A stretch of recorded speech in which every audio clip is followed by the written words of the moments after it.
En una de esas reuniones mensuales de la familia, cuando todos estábamos ya sentados alrededor de la mesa principal, mi padre me miró con el ceño fruncido y preguntó con sorpresa: «Hija, ¿por qué llegaste en taxi? ¿El coche que te regalamos por tu cumpleaños se averió?». Antes de que yo pudiera responder, mi marido sonrió y dijo con toda tranquilidad: «Ese coche ahora es de mi mamá. Ella lo necesita más».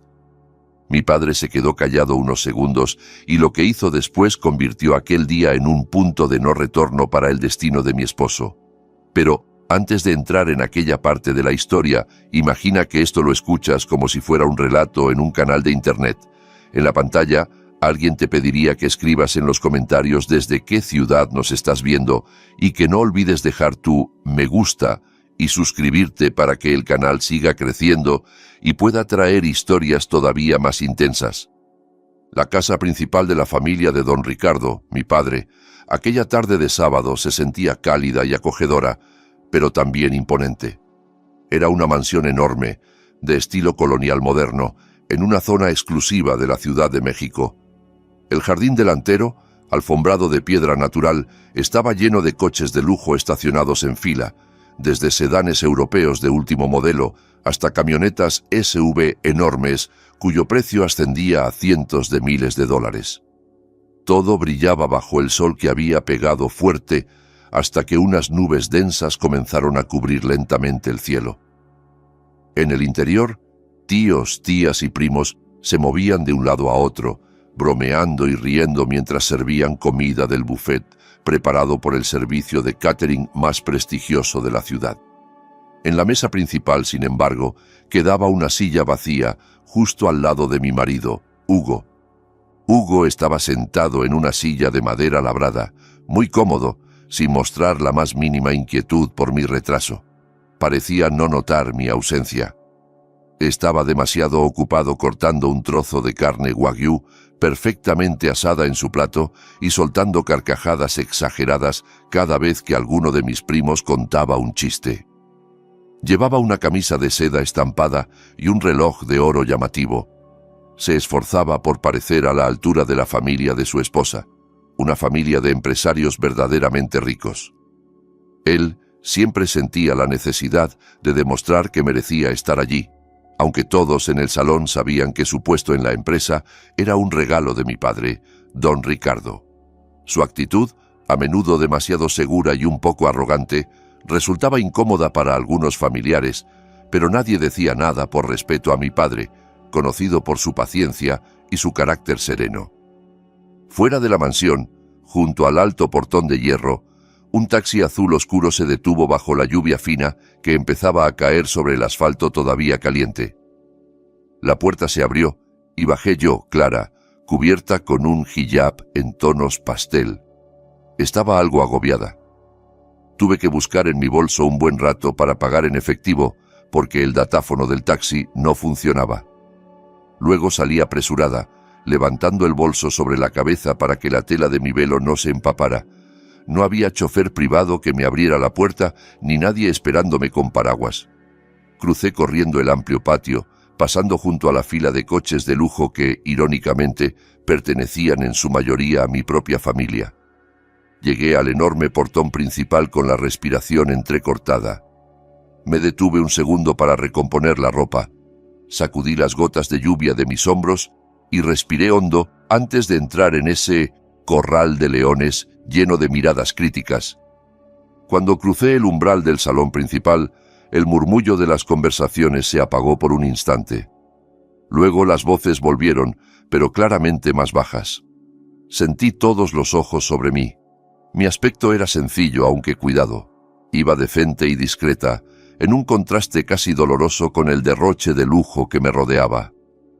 Mi rostro se veía cansado, con sombras bajo los ojos que traté de disimular con una sonrisa leve. Caminé hacia la mesa principal, donde mi padre, don Ricardo, presidía la reunión en la cabecera. Él me observó con esa mezcla de firmeza y cariño que solo tienen algunos padres. Vio mis zapatos salpicados de barro, la orilla de mi vestido algo húmeda, y su instinto paterno se activó al momento, percibiendo que algo no iba bien, algo que yo llevaba tiempo intentando ocultar. Mi padre dejó la cuchara sobre el plato con un movimiento tan suave que el pequeño tintineo resonó en la cabeza de todos como una campanada. Me acerqué, tomé su mano y la besé con respeto. Él me miró unos segundos y después dirigió la vista hacia Hugo, que seguía masticando sin inmutarse, sin hacer el menor gesto de levantarse o acercarme una silla.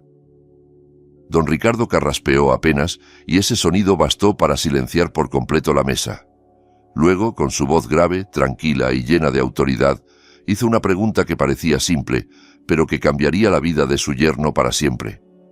Preguntó por qué había llegado tarde, por qué estaba empapada, como si hubiera venido en transporte público, cuando apenas la semana anterior me había regalado un coche nuevo exclusivamente para mi comodidad.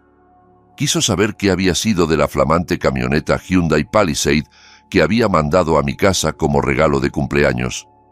Yo me quedé callada, los labios temblándome.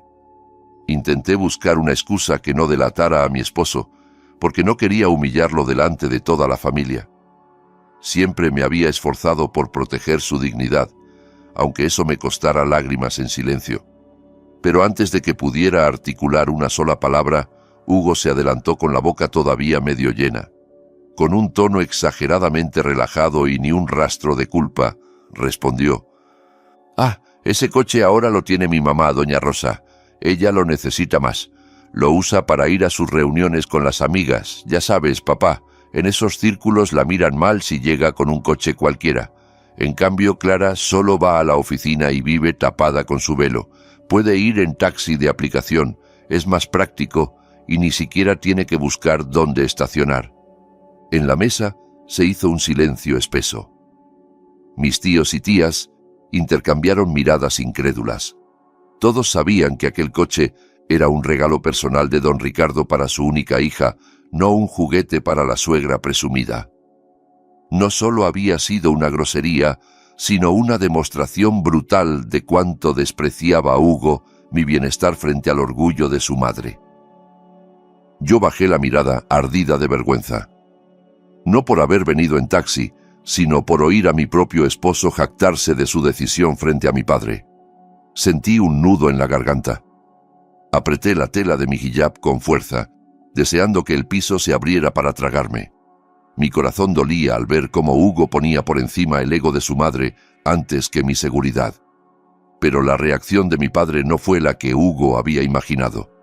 Don Ricardo no golpeó la mesa ni se levantó dando gritos, tampoco se le enrojeció el rostro. Simplemente se quedó mirándolo en silencio, como si observara un insecto extraño.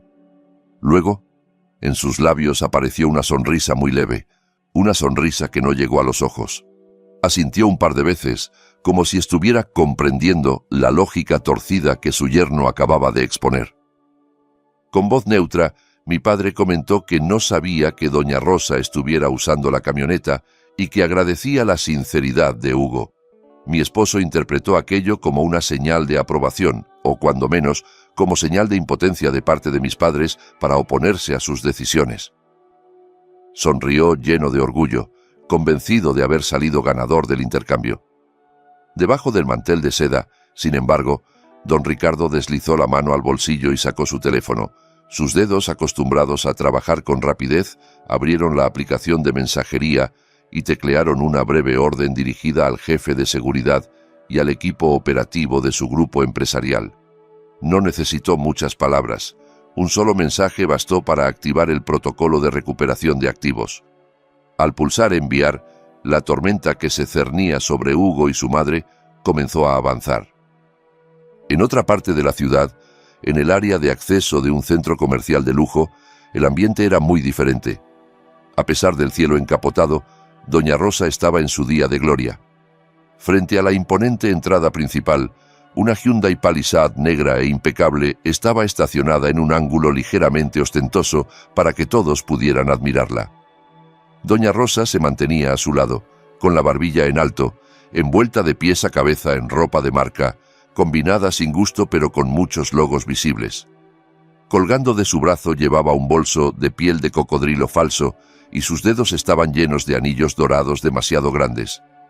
A su alrededor, 5 amigas de su grupo de Arisán, una especie de tanda y reunión de señoras, la miraban con distintas expresiones: admiración, envidia y también cierta burla contenida, porque sabían que su origen era bastante más modesto que el que ella pretendía. Ese día, sin embargo, el escenario le pertenecía a doña Rosa. Con voz alta y orgullosa, contaba que aquella camioneta enorme y elegante era un regalo especial de su hijo Hugo. Se jactaba de que el negocio de Hugo estaba disparado y que había podido comprarle un coche de casi $70.000 al contado, sin crédito. Golpeaba con cariño el cofre del vehículo como si acariciara el hombro de su hijo, presumiendo lo cómodos que eran los asientos con calefacción y ventilación y lo sofisticado del sistema de sonido. No mencionó a Clara ni una sola vez. Era como si su nuera no existiera, como si toda la prosperidad proviniera únicamente de su hijo maravilloso. Sus amigas respondían con elogios falsos, inflando aún más su ego. La llamaban bendecida por tener un hijo tan generoso. Una de ellas, la que tenía el coche más viejo, recibió incluso una pulla directa. Doña Rosa le insinuó que ya era hora de cambiar de carro si quería seguir siendo presentable. Cuando terminó su espectáculo, doña Rosa anunció que debía irse al salón de belleza para hacerse un tratamiento facial y se despidió con aires de gran dama. Se subió al asiento del conductor, acomodó la postura para verse más alta y saludó con la mano a sus amigas. Pulsó el botón de encendido con una sonrisa triunfal, pero en lugar del suave ronroneo del motor, sonó un pitido largo y estridente. El tablero se encendió de un rojo intenso, todas las luces de advertencia parpadearon al mismo tiempo, como si el coche estuviera en estado de alarma total. Antes de que pudiera reaccionar, una voz automática, fría y robotizada salió por los altavoces. Informaba que se había activado el sistema de seguridad, porque el activo estaba siendo utilizado por una persona no autorizada. La voz repetía una y otra vez que el motor había sido bloqueado de forma permanente por el administrador. Doña Rosa entró en pánico, intentó pulsar una y otra vez el botón de encendido, pisó el freno, golpeó el volante con la palma de la mano, pero la camioneta permanecía muerta, convertida de pronto en un trozo de chatarra de lujo. El sudor frío empezó a correr por su frente bajo el maquillaje espeso. La situación se volvió aún más humillante cuando el sistema de seguridad activó el claxon en un patrón insistente como una alarma antirrobo. El estruendo llenó el vestíbulo del centro comercial, llamando la atención de guardias, taxistas, clientes y por supuesto de todas sus amigas de Arisán que todavía no se habían marchado. Algunas empezaron a reír por lo bajo al ver a doña Rosa dentro del coche, golpeando los cristales con desesperación como un pez atrapado en una pecera. Intentó abrir la puerta para escapar de aquella vergüenza, pero el sistema de cierre central, controlado a distancia por el equipo de seguridad de don Ricardo, la mantenía bloqueada dentro de su propia fantasía de grandeza. En la oficina central de la empresa de don Ricardo, un joven del departamento de informática observaba la pantalla de su ordenador con gesto serio. Acababa de ejecutar la orden prioritaria del dueño de la compañía. En el monitor, la placa de la camioneta aparecía acompañada del mensaje «Uso no autorizado». Introdujo el siguiente comando para programar la apertura de las puertas tras 3 minutos, tiempo suficiente para causar impacto psicológico, y simultáneamente envió la ubicación exacta al equipo de recuperación de activos que ya estaba en camino. Mientras tanto, en el vestíbulo del centro comercial, esos 3 minutos le parecieron a doña Rosa una eternidad. Veía cómo sus amigas sacaban el móvil no para ayudarla, sino para grabar el espectáculo. Lloraba y gritaba, pero sus alaridos quedaban amortiguados por los cristales aislantes. Su maquillaje de ojos se derritió, dejando surcos negros en las mejillas y desmoronando la imagen de señora elegante que tanto se había esforzado en proyectar. Cuando finalmente se oyó el clic de los seguros liberándose, doña Rosa no salió de inmediato. Estaba paralizada por la vergüenza. Pero no tuvo opción cuando un enorme camión de remolque de color naranja, con el logotipo del grupo empresarial de don Ricardo pintado a los lados, se abrió paso entre la gente. De él bajaron 2 guardias de seguridad con uniforme negro impecable, corpulentos y de expresión firme. Se dirigieron directamente hacia la camioneta. Uno de ellos golpeó la ventana del conductor con los nudillos, luego utilizó un dispositivo para abrir la puerta y le pidió a doña Rosa, con tono cortés, pero frío, que bajara del vehículo porque se trataba de un activo corporativo mal utilizado.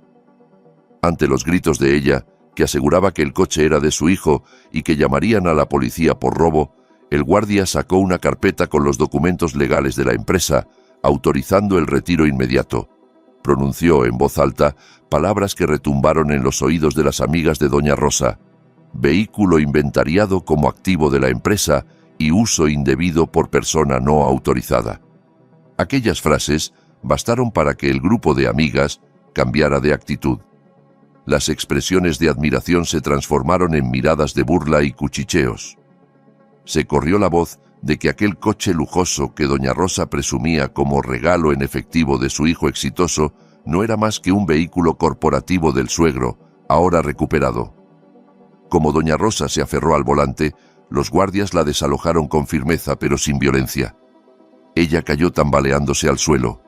Su bolso falso se abrió y dejó esparcidos por el piso un lápiz labial barato, pañuelos arrugados y una cartera llena no de billetes, sino de tickets de compras pasadas. Mientras el remolque enganchaba la camioneta y se la llevaba ante los sollozos desesperados de doña Rosa, nadie acudió en su ayuda. La gente, en cambio, se peleaba por subir el video a las redes sociales. No tardó en aparecer en las cuentas de chismes locales con un título cruel: suegra finge ser millonaria, le decomisan el coche de la familia política en pleno centro comercial. En la mansión de don Ricardo, la reunión familiar continuaba sin que nadie sospechara el espectáculo que acababa de ocurrir al otro lado de la ciudad. La música de piano sonaba suave y los invitados disfrutaban del postre. Yo, Clara, permanecía sentada, mirando fijamente el plato vacío, tratando de no oír los ruiditos de Hugo comiendo a mi lado. Él estaba completamente relajado, incluso soltó algún eructo discreto sin molestarse en taparse la boca, convencido de que había salido airoso de la conversación con mi padre. No imaginaba que la calma que reinaba en el comedor era el silencio previo a un huracán. De pronto, su teléfono vibró sobre la mesa y comenzó a sonar a todo volumen una canción estridente. Varios de mis tíos fruncieron el ceño, molestos por la falta de respeto. Hugo vio en la pantalla el nombre de su madre y sonrió, suponiendo que llamaba para agradecerle otra vez el coche. Contestó sin levantarse de la mesa, dejando el altavoz lo bastante alto como para que todos pudieran escuchar de fondo. Su sonrisa se borró al instante. En lugar de palabras de gratitud, se escucharon los gritos histéricos de doña Rosa, mezclados con sollozos ahogados. Aunque la voz llegaba distorsionada, todos en la mesa captaron la idea. Hablaba de que unos tipos malos le habían quitado el coche por la fuerza, de que había sido humillada delante de todo el mundo y que ahora estaba tirada en la calle. El cerebro de Hugo, acostumbrado a culpar a otros, hizo una conexión inmediata. Decidió que la culpable debía ser yo. Estaba seguro de que yo había llamado a la policía o a la aseguradora por despecho. La furia se le subió a la cabeza. Tiró la cuchara contra el plato con un estrépito metálico que hizo enmudecer toda la sala. Se levantó de golpe, moviendo la silla que chirrió sobre el mármol. Me señaló con el dedo, los ojos desorbitados, y comenzó a gritar: «Tú eres una esposa ingrata. ¿Qué le hiciste al coche de mi madre? La han dejado en ridículo por tu culpa, por tus caprichos». Las venas del cuello se le hinchaban. La cara se le ponía lívida. Yo lo miré, agotada, con una mezcla de tristeza y compasión. Abrí la boca para explicarle que yo no había hecho nada, pero no llegué a decir palabra. La voz grave de don Ricardo cortó el ambiente como un cuchillo caliente. Se levantó con calma de su asiento principal, sin alzar el tono ni golpear la mesa. Levantó solo una mano, indicando a Hugo que se callara. Milagrosamente, él obedeció. Mi padre rodeó la mesa caminando con paso firme hasta situarse a 2 pasos de su yerno. Lo miró directo a los ojos, con la mirada fría de alguien que ha enfrentado a muchos rivales en los negocios. Con serenidad, explicó que el coche no tenía absolutamente nada de malo y que no lo había quitado ningún ladrón.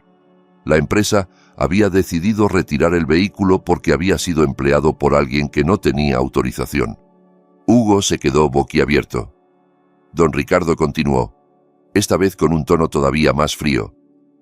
Comentó que había oído decir que la madre de Hugo necesitaba un medio de transporte y que, en efecto, ahora lo tenía, el transporte público. Le sugirió que se diera prisa en ir a buscarla donde estuviera, porque seguramente la pobre señora estaría de pie bajo el sol o la lluvia. Hugo, tartamudeando, intentó justificarse, diciendo que debía volver a la oficina, que tenía mucho trabajo pendiente. Mi padre lo interrumpió con una leve sonrisa que ponía los pelos de punta.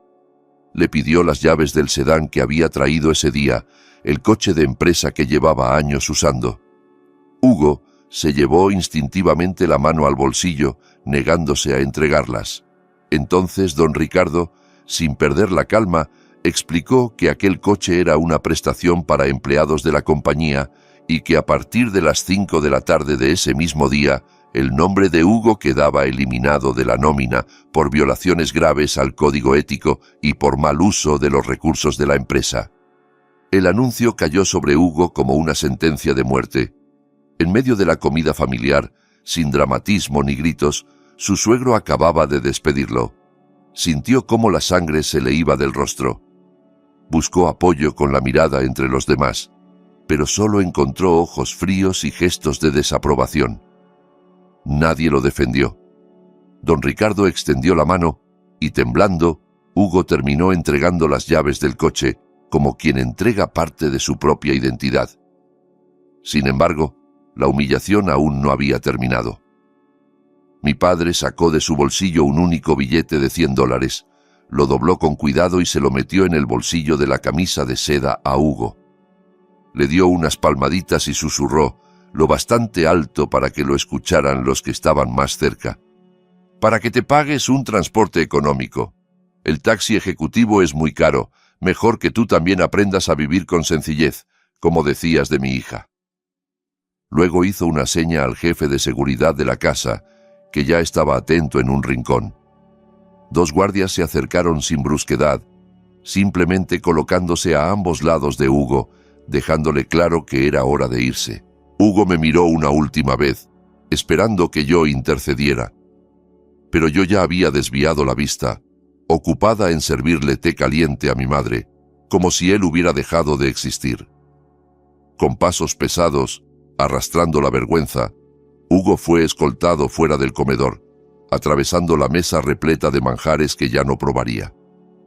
La puerta principal se cerró a sus espaldas y la conversación dentro poco a poco volvió a fluir, como si solo se hubiera retirado un estorbo. Afuera, Hugo se encontró bajo un cielo cargado de nubes. Apenas dio unos pasos cuando el portón eléctrico se cerró lentamente detrás de él, con un ruido metálico que sonó como si se cerrara una vida entera. Se quedó inmóvil en la acera, mirando la mansión iluminada donde debería haber pasado la tarde como yerno privilegiado, y ahora era un intruso expulsado. El cielo se rompió de golpe y el aguacero empezó a caer con fuerza. Hugo se refugió bajo un árbol flaco, pero las hojas no bastaban para protegerlo. Su camisa de seda, comprada con una tarjeta a nombre de Clara, se le pegó al cuerpo, empapada. Sacó el móvil con manos inquietas y abrió la aplicación de transporte. Quería huir de allí antes de que algún vecino lo viera hecho un desastre. La pantalla le devolvió un mensaje inesperado. Los conductores no podían entrar al fraccionamiento privado sin autorización del propietario de la casa. Intentó llamar a la caseta de vigilancia, pero nadie respondió. Su número estaba bloqueado. La única opción era caminar casi 2 kilómetros hasta la entrada principal del complejo residencial para poder pedir un coche desde allí. Aquella distancia, que antes recorría en segundos dentro de un vehículo de lujo, se convirtió en un camino de penitencia. Con los zapatos de piel calados de agua, Hugo comenzó a avanzar por la calle. Cada paso hundía sus suelas en charcos sucios que salpicaban sus pantalones. El viento lanzaba la lluvia contra su cara, mezclándose con las lágrimas de rabia que no quería permitir que nadie viera. Por dentro, maldecía a Clara y a don Ricardo. En su lógica torcida, pensaba que la reacción de su suegro era excesiva solo por un asunto de coche, sin comprender que el verdadero problema era su falta de respeto y de gratitud acumulada durante años.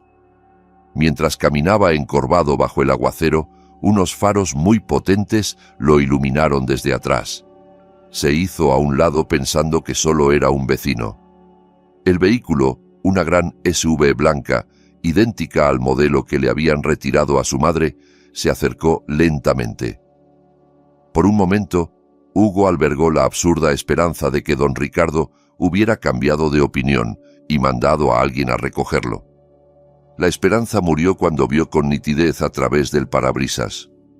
Al volante iba el propio don Ricardo, perfectamente seco, manejando con calma, una mano en el volante y el rostro sereno. A su lado, en el asiento del copiloto, estaba yo. Me había cambiado de ropa por un conjunto más abrigado y sostenía entre las manos un vaso térmico de bebida caliente. Mi rostro estaba tranquilo. El coche redujo la velocidad al pasar junto a Hugo. Él me miró desesperado, esperando que yo suplicara que se detuviera, pero yo mantuve la mirada hacia el frente sin apartarla ni un segundo. En mis ojos no había odio, solo una indiferencia absoluta. La camioneta pasó sobre un charco profundo y una ola de agua lodosa salpicó los pantalones de Hugo, empapándolo aún más. Se quedó inmóvil, cubierto de barro y lluvia, mirando cómo las luces traseras se perdían en la curva del camino hacia la salida del fraccionamiento, dejándolo solo en la oscuridad. Una hora después, Hugo llegó finalmente a la pequeña casa que presumía como su hogar, aunque la renta la pagaba Clara. Entró de golpe, empapado y temblando. El interior estaba tan desordenado como su vida. En el sofá del salón estaba doña Rosa, acurrucada, con el cabello revuelto y restos de maquillaje corrido en la cara. También estaba mojada. Evidentemente le había costado trabajo regresar del centro comercial. Apenas lo vio, se levantó como impulsada por un resorte y empezó a gritarle, sin siquiera preguntarle cómo estaba. Lo señaló con el dedo, exigiendo saber dónde estaba su maravilloso hijo, mientras relataba, exagerando, la humillación sufrida en el centro comercial, cómo la habían tratado como delincuente, cómo todos se rieron de ella y cómo la ciudad entera ahora se burlaba. Lo acusó de no ser un buen hijo, de no haber defendido su honor, de ser demasiado blando con Clara. Hugo, agotado, con el cuerpo entumecido y el orgullo destrozado, al fin estalló. Lanzó su maletín al suelo y le gritó de vuelta, por primera vez en su vida. Le dijo que todo lo ocurrido era consecuencia de su ambición desmedida, de su necesidad patológica de presumir. Confesó que lo habían despedido, que lo habían humillado frente a toda la familia por culpa de ese coche robado que ella había decidido usar como trofeo. Los ojos de doña Rosa se abrieron como platos al oír la palabra despedido, pero su orgullo se negó a admitir su parte. De inmediato intentó darle la vuelta a la situación, diciendo que si Hugo fuera realmente exitoso y millonario, la pérdida de un empleo no significaría nada. La discusión se volvió un intercambio violento de reproches y culpas, sacando a relucir viejos resentimientos. Solo se detuvieron cuando el hambre les retorció el estómago. Nadie había comido nada desde el mediodía. El banquete de la casa de don Ricardo y la comida del centro comercial habían quedado en mera fantasía. En un intento de aliviar la tensión, Hugo respiró hondo y sacó el móvil. Pensó que, al menos, podían darse el lujo de pedir una buena cena rápida para olvidar el día. Abrió la aplicación de reparto de comida, seleccionó el menú más abundante del restaurante de pollo frito que tanto les gustaba. Combos familiares, guarniciones, bebidas grandes. La cuenta rondaba los $20. Eligió pagar con la tarjeta de crédito que siempre usaba y pulsó «Aceptar». La pantalla mostró un círculo de carga y luego un mensaje en rojo. Transacción rechazada por el banco. Frunció el ceño y probó con otra tarjeta, la más prestigiosa, que presumía delante de sus amigos. El resultado fue igual. Sudando frío, empezó a probar una tarjeta tras otra, de crédito, de débito, la de compras del supermercado. Todas fueron rechazadas. Entonces, como un golpe directo en el pecho, recordó que todas esas tarjetas eran adicionales, vinculadas a la cuenta principal de Clara. Todo aquel estilo de vida había estado apoyado sobre el dinero de su esposa. Con las manos temblorosas, abrió su banca electrónica para revisar su propia cuenta de nómina. En la pantalla solo aparecía un saldo miserable, unos $10, lo último que quedaba de su propio sueldo, casi todo gastado en electrodomésticos para su madre el mes anterior. Esa cuenta, además, pronto quedaría cancelada, ahora que había sido despedido. Miró a doña Rosa, pálido, y balbuceó que no había dinero, que todas las tarjetas estaban bloqueadas.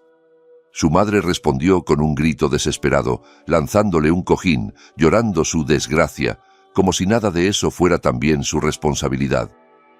De pronto, un pitido insistente se oyó junto al medidor de luz, la señal de que el saldo del contador estaba a punto de agotarse. Acostumbrados a que el personal de la familia de Clara recargara automáticamente los servicios, ninguno de los dos había pensado en comprar electricidad. Hugo buscó en sus bolsillos y encontró, hecho una bola húmeda, el billete de $100 que le había dado don Ricardo. Antes de que pudiera decidir qué hacer, el contador emitió un chasquido y toda la casa quedó a oscuras. El ventilador se detuvo. La televisión se apagó.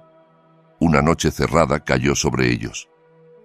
En medio de esa oscuridad solo interrumpida por relámpagos que se filtraban por la ventana, se escuchó el llanto infantil de doña Rosa, acurrucada en el sofá. Hugo se quedó sentado, apoyado en el respaldo, con el estómago vacío, el cuerpo tiritando y la mente en blanco.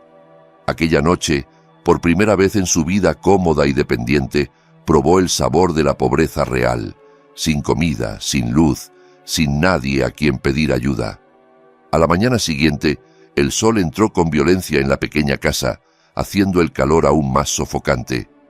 Hugo despertó pegajoso de sudor. Había dormido mal, sin ventilador ni aire acondicionado. La mesa del comedor estaba vacía, sin café ni pan. En el baño apenas quedaba un poco de agua estancada en la cisterna. Se aseó a medias, se puso la misma camisa del día anterior, ya seca pero manchada, y miró su reflejo en un espejo cuarteado. Ojeras profundas, barba descuidada, el aspecto derrotado de un hombre que se niega a aceptar la realidad. A pesar de todo, su ego todavía le susurraba que aquello podía ser un simple arrebato de su suegro. Decidió ir a la oficina para aclarar el malentendido. Salió rumbo al centro financiero de la ciudad, esta vez en transporte público, apretado en un autobús lleno de trabajadores con la ropa pegada al cuerpo, respirando el olor a sudor y comida recalentada. Al llegar al rascacielos que albergaba la sede del grupo de don Ricardo, se alisó el cuello de la camisa y trató de recomponer la dignidad. Entró en el vestíbulo de mármol brillante y se dirigió a los torniquetes con su tarjeta de empleado al cuello. Pasó la tarjeta por el lector como siempre, y el aparato emitió un pitido agudo mientras el foco se iluminaba en rojo. El mensaje «Acceso denegado» apareció en la pantalla. Probó 1, 2, 3 veces, cada vez con mayor desesperación, mientras la fila de empleados detrás de él murmuraba incómoda por la demora. Antes de que pudiera perder los estribos contra la máquina, 2 guardias de seguridad se colocaron frente a él. Uno de ellos era el mismo al que muchas veces había tratado como sirviente, ordenándole ir a comprar cigarrillos o cargar compras de su madre. Ahora lo miraba sin el menor rastro de respeto. Con voz neutral, le informó que tenía prohibida la entrada al edificio por orden directa de la dirección. Su nombre figuraba en la lista de personas vetadas. Hugo intentó gritar que quería hablar con recursos humanos, que todo era un error, pero el guardia solo negó con la cabeza. Se agachó detrás del mostrador y sacó una caja de cartón de las que usan para transportar paquetes de fideos instantáneos. Se la empujó hacia el pecho. Dentro estaba todo lo que había tenido en su escritorio: un portarretrato roto con una foto suya y de Clara, una taza con la palabra jefe, una engrapadora y unos bolígrafos baratos. Encima del montón, un sobre blanco con el membrete de la empresa. Hugo lo abrió y leyó la carta de despido. Con lenguaje formal y contundente, enumeraba faltas graves de integridad, uso fraudulento de activos y daño a la reputación corporativa. No había indemnización ni carta de recomendación. Abrazando la caja contra el pecho como un náufrago que se aferra a una tabla, salió tambaleándose del edificio. Se sentó en un banco de un pequeño parque cercano, bajo un sol implacable, y sacó el móvil una vez más. Si ya no podía regresar a esa empresa, se decía, tal vez alguna compañía rival lo aceptaría. Al fin y al cabo, tenía experiencia y buenos contactos. Empezó a llamar a los gerentes que conocía en otros grupos. El primero, un director de marketing que años atrás había intentado robarlo como fichaje estrella, contestó con voz incómoda. Tras unos segundos de charla forzada, le admitió que ya estaba al tanto de todo. El mundo de los negocios era pequeño, dijo, y la reputación de alguien despedido por don Ricardo por falta de ética era como un veneno. Ninguna empresa seria quería arriesgarse. Colgó con una disculpa apresurada. Las siguientes llamadas tuvieron resultados similares. Algunos no contestaron, otros lo bloquearon, y alguno fue brutalmente claro y le dijo que su nombre estaba en la lista negra de la Asociación de Recursos Humanos. Hugo comprendió entonces que don Ricardo no solo le había cerrado una puerta, había bajado todas las cortinas del mercado laboral para él. Pasó una semana y la caída de Hugo y doña Rosa se aceleró. Para poder comer, empezaron a vender uno por uno los electrodomésticos de la casa, la televisión, la licuadora, incluso el microondas, entregándolos a compradores ambulantes por unas cuantas monedas. El dinero alcanzaba apenas para comprar un paquete de comida barata y unas velas. En medio de esa precariedad, un mensajero del juzgado llamó a la puerta con una notificación. Clara había presentado una demanda de divorcio. Hugo leyó los papeles con una chispa de malicia en los ojos. En lugar de verlo como el final, lo interpretó como una oportunidad. Pensó en los bienes que se habían acumulado durante los 3 años de matrimonio, regalos, inversiones, comodidades. Convencido de que tenía derecho a la mitad de todo, habló con doña Rosa, que enseguida se emocionó con la idea. Ella lo animó a exigir parte de la casa familiar, de los coches, incluso de las acciones del grupo empresarial, segura de que la ley estaría de su lado por ser el marido legítimo. Con los últimos billetes que les quedaban, contrataron a un abogado barato, instalado en un pequeño local de barrio, más experto en discursos rimbombantes que en ganar juicios. Hugo acudió a la corte confiando en salir de allí convertido en un hombre rico. El día de la audiencia, el frío de la sala contrastaba con el calor pegajoso que traía del exterior. Hugo llegó con su mejor camisa, ahora algo holgada por el peso perdido en esos días. Se sentó en el banco del demandado haciendo muecas de víctima para ganar compasión. Cuando la puerta del tribunal se abrió del otro lado, Clara entró. Su presencia llenó la sala. Llevaba un vestido largo azul marino y un hijab impecable. Su rostro irradiaba serenidad y determinación. Junto a ella venía un equipo de abogados de un prestigioso bufete de derecho de familia, hombres y mujeres vestidos con trajes impecables, cargando maletines repletos de documentos. El juzgado escuchó primero la demanda de Clara y luego la respuesta de Hugo. Cuando llegó el turno de discutir el reparto de bienes, el abogado de Hugo se lanzó a pedir cifras desorbitadas, argumentando que su cliente había aportado trabajo y estabilidad y que merecía la mitad del patrimonio, además de una indemnización por el daño moral de la separación. Hugo incluso derramó un par de lágrimas falsas, hablando de cómo lo habían echado a la calle sin nada. Doña Rosa, sentada detrás, asentía con vehemencia, imaginando el dinero que llegaría. Pero la alegría les duró poco.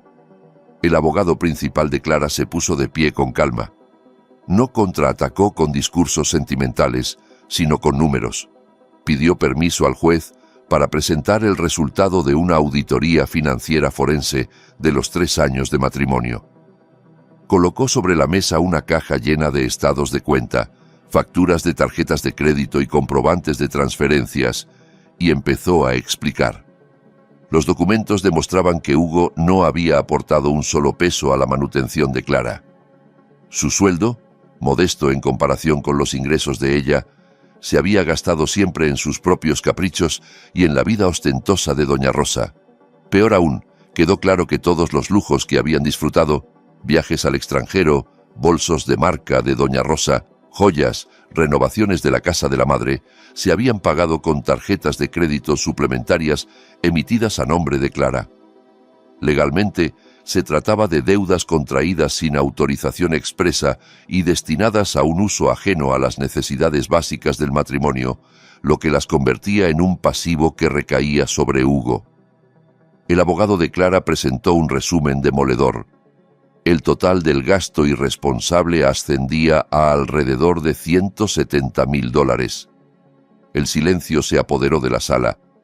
Hasta el juez frunció el entrecejo, mirando a Hugo con desaprobación. Hugo intentó balbucear que todo había sido regalo de su esposa, pero entonces fue Clara quien pidió la palabra. Con voz suave, juró que jamás había autorizado semejante despilfarro, que muchas veces había preferido ahorrar para invertir en su negocio, mientras veía cómo el dinero se drenaba hacia los caprichos de su suegra. Había callado por años para proteger el matrimonio, pero si Hugo insistía en reclamar la mitad, ella tenía pleno derecho a exigir la devolución de lo que era suyo. El abogado de Clara presentó una demanda reconvencional, solicitando que se reconociera la deuda de Hugo y que se embargaran los bienes adquiridos con aquel dinero. Al final de la audiencia, el juez hizo sonar el mazo con fuerza. Tras analizar las pruebas, concedió el divorcio a Clara, rechazó por completo las pretensiones de reparto de bienes de Hugo y declaró que éste tenía la obligación de devolver los fondos gastados. Como garantía, ordenó el embargo de los bienes registrados a nombre de Hugo o de su madre que se hubieran comprado con ese dinero, incluyendo la única casa de doña Rosa en su pueblo natal. El grito de doña Rosa al oír la sentencia resonó en todo el edificio. Se levantó de golpe, los ojos desencajados, incapaz de creer que la codicia la había llevado a perder hasta el techo que la había cobijado durante años. Cayó desmayada en medio de la sala, provocando un pequeño caos. Los paramédicos entraron para socorrerla mientras Hugo seguía sentado inmóvil, como si le hubieran arrancado la columna vertebral. Miró a Clara con la esperanza infantil de encontrar, al menos, un destello de compasión. Pero ella ya estaba de pie, alisando su velo con calma. Salió de la sala, rodeada por sus abogados, sin volverse ni una sola vez. Hugo sintió que había cavado su propia tumba. Había ido al juicio soñando con volverse rico de la noche a la mañana y terminaba convertido en un hombre divorciado, endeudado hasta el cuello y sin un lugar al que volver. La vida de Hugo y doña Rosa dio un giro completo tras aquella sentencia. La ejecución del embargo fue rápida e implacable. La casa de doña Rosa en el pueblo, que ella siempre mencionaba como prueba de su éxito, fue señalada con un cartel rojo anunciando que estaba confiscada por el Estado para ser subastada. Sin vivienda propia ni ahorros, y expulsados además de la casa rentada en la ciudad por falta de pago, madre e hijo acabaron en una pequeña habitación de alquiler en un barrio marginal, al final de un callejón embarrado donde apenas entraba la luz. Las paredes eran de ladrillo sin revocar. El techo de láminas de asbesto tenía goteras que manchaban el cielo raso y el olor permanente era una mezcla de humedad y drenaje a la puerta. Dentro de aquella caja sofocante, la palabra lujo se volvió un chiste cruel. Ya no había colchón grueso, ni aire acondicionado, ni cortinas elegantes. Solo una estera delgada sobre el cemento frío, mosquitos, ratas correteando sobre su cabeza y el murmullo constante de vecinos, igual de desesperados. Doña Rosa, la mujer que antes vivía en salones de belleza y comidas de señoras bien, ahora se levantaba antes del amanecer. no para ir a hacer ejercicio ni a una reunión social, sino para lavar ropa ajena. Iba de casa en casa entre los vecinos de la colonia, ofreciendo sus servicios de lavado y planchado a gente que trabajaba en fábricas o en el mercado. Sus manos, que antaño solo sostenían tazas de porcelana y bolsos brillantes, se llenaron de callos y grietas por el agua fría y el detergente barato. Muchas veces lloraba a escondidas mientras restregaba manchas de grasa en camisas que olían a sudor, preguntándose cómo había acabado convertida en sirvienta de aquellos a quienes antes habría mirado por encima del hombro. Los vecinos no tuvieron piedad. Cuando el trabajo no quedaba perfecto, la regañaban sin contemplaciones. Sus quejas sobre la calidad del jabón solo lograban que se rieran de ella. Hugo, por su parte, sufrió un derrumbe aún más severo. Su título universitario, que solía exhibir como trofeo, ya no valía nada. Con la fama de deshonesto y de haber sido despedido por un empresario influyente, ninguna empresa quiso contratarlo, ni siquiera las más pequeñas. La puerta del mundo corporativo se había cerrado definitivamente. Para poder comer, se vio obligado a aceptar trabajos pesados en el mercado mayorista de la ciudad, cargando sacos de arroz, cajas de verduras y costales de cebolla que le destrozaban la espalda. Sus manos se llenaron de ampollas, su piel se oscureció bajo el sol y su cuerpo, antes mimado por la comodidad, se fue encorvando bajo la carga. Sus pies, antes calzados con zapatos impecables, terminaron metidos en sandalias de plástico casi rotas. A veces otros cargadores más fuertes lo empujaban o lo tumbaban al suelo, riéndose de él. Nadie allí sabía que alguna vez se había sentado detrás de un escritorio en una oficina con aire acondicionado. O, si lo sabían, no les importaba. Cada noche, Hugo regresaba a la habitación con el cuerpo destrozado y unas pocas monedas. Y lejos de encontrar un lugar de descanso, lo esperaba una nueva batalla. Doña Rosa, incapaz de aceptar la vida que llevaba, lo atormentaba con reproches, lo llamaba inútil, lo culpaba por haber dejado escapar a una esposa rica y generosa como Clara, le repetía que si hubiera sido más astuto con don Ricardo, no estarían viviendo en aquella pocilga. Hugo, agotado, ya no tenía fuerzas para callar. Le contestaba con rabia, acusándola de haberlo empujado a la ostentación ridícula que los había condenado, de haberlo manipulado para que se apropiara de cosas que no le correspondían. La convivencia se convirtió en un infierno de gritos, insultos y objetos rotos. Los vecinos, hartos del escándalo, golpeaban las paredes y amenazaban con echarlos si seguían armando escenas en la noche. En aquel espacio reducido y bochornoso, cualquier rastro de cariño entre madre e hijo desapareció, sustituido por resentimiento y un arrepentimiento que llegaba demasiado tarde. Un año después del inicio de su caída, mientras Hugo y doña Rosa vivían atrapados en ese círculo de pobreza y odio, la vida siguió avanzando para los demás. Una tarde, en un exclusivo restaurante de alta cocina en la zona más cara de la ciudad, el ambiente era todo lo contrario a ese mundo de miseria. Luces cálidas, mármol pulido, aroma a carne a la parrilla y café selecto, música de jazz flotando en el aire. En una mesa junto a un gran ventanal que daba a la avenida principal estaba sentada Clara, frente a don Ricardo. Yo había cambiado mucho. Llevaba un conjunto de moda modesta diseñado por una firma reconocida y un velo de seda estampado. Mi rostro lucía descansado, sin sombras de tristeza. Esa noche celebrábamos la inauguración de la 5ª sucursal de mi boutique de ropa musulmana, un negocio que había reconstruido con mi propio esfuerzo y el consejo financiero de mi padre. En poco tiempo se volvió muy popular entre mujeres jóvenes y devotas, dentro y fuera del país. Don Ricardo me miraba con un orgullo que no trataba de ocultar. Reía conmigo cuando le contaba mis planes para llevar la marca al mercado internacional. Brindábamos con jugo de granada y compartíamos un postre de chocolate, saboreando el gusto de una victoria que no tenía que ver con dinero, sino con dignidad recuperada. Para mi padre, verme lejos de aquel parásito que solo quería exprimir nuestros recursos y convertida en una mujer fuerte y segura, valía más que cualquier inversión.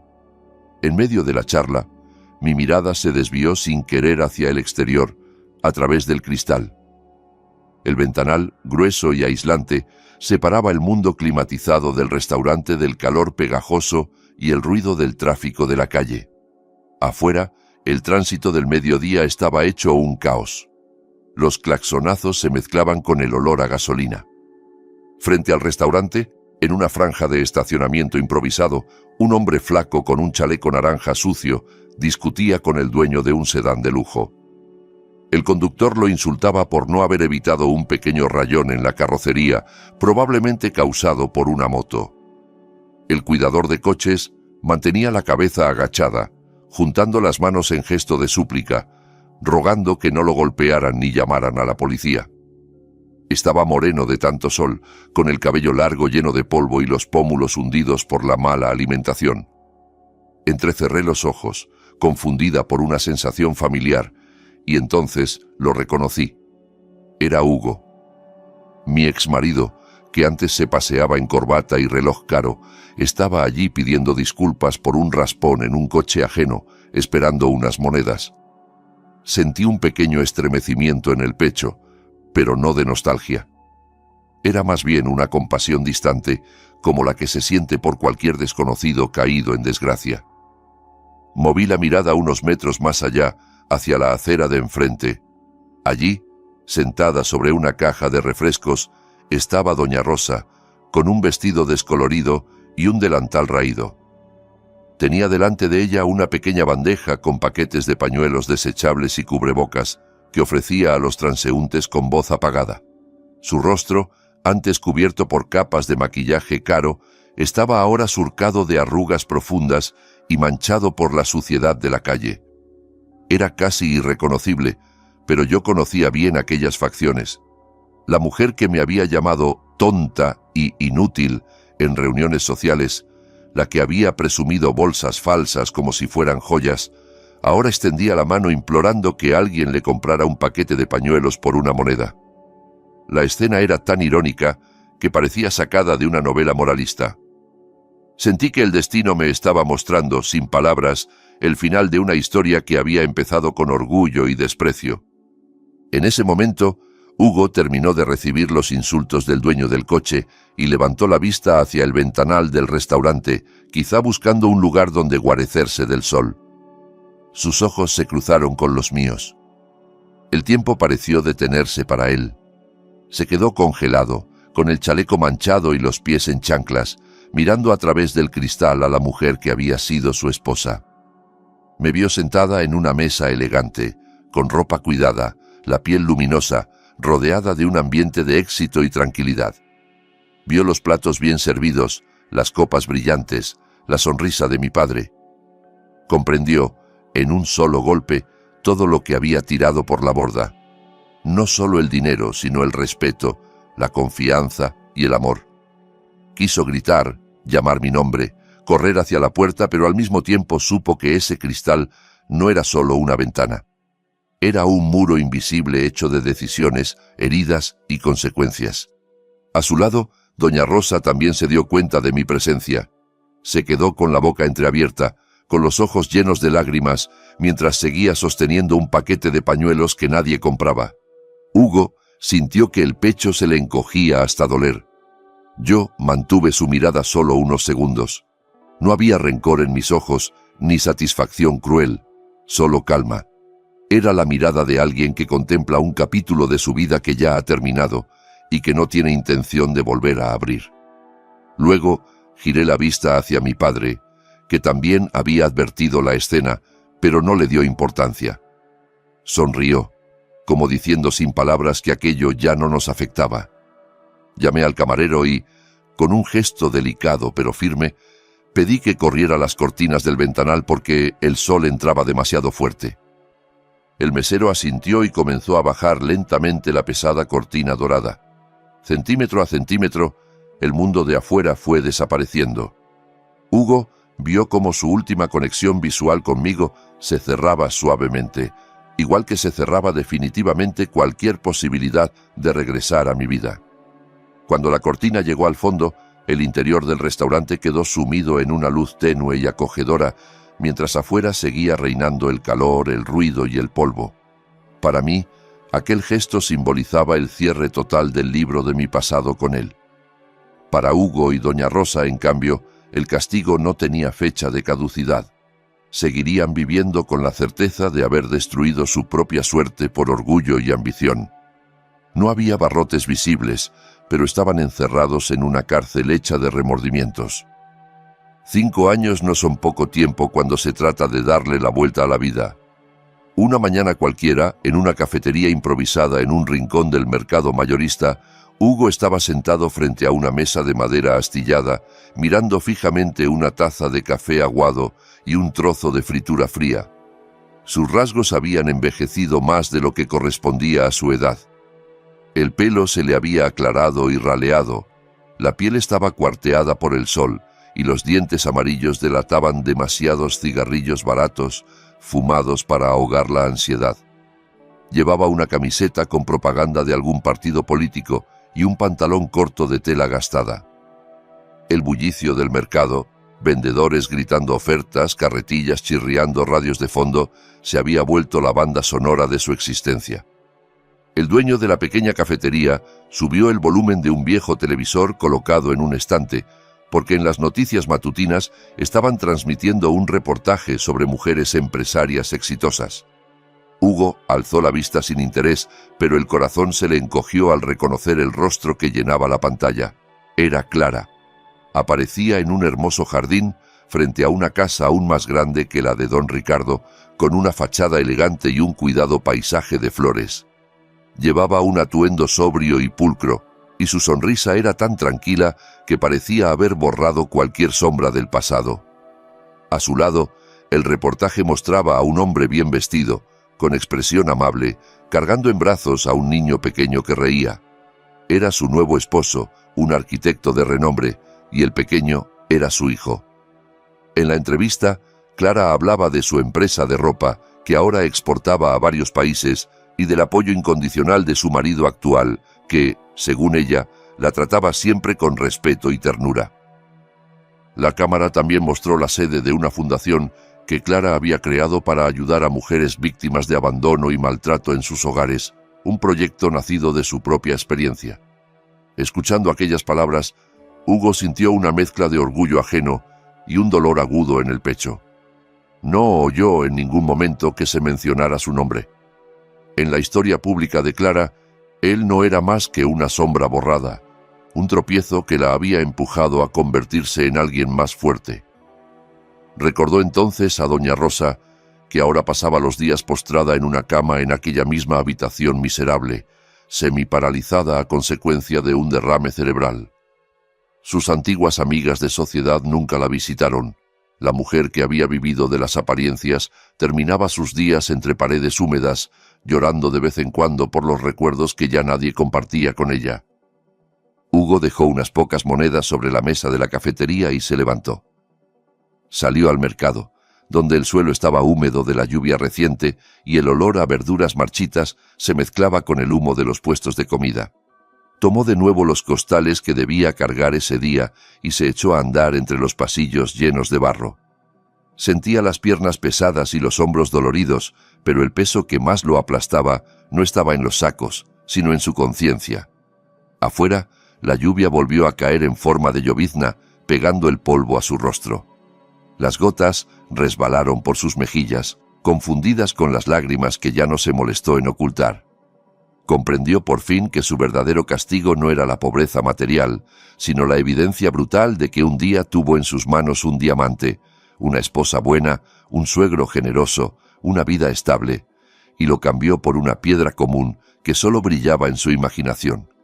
El orgullo de su madre, la apariencia de riqueza, la vanidad. El destino había escrito una justicia perfecta e implacable, y a él solo le quedaba seguir caminando, cargando no solo sacos de mercancía, sino también el peso de un arrepentimiento que lo acompañaría hasta el último día de su vida.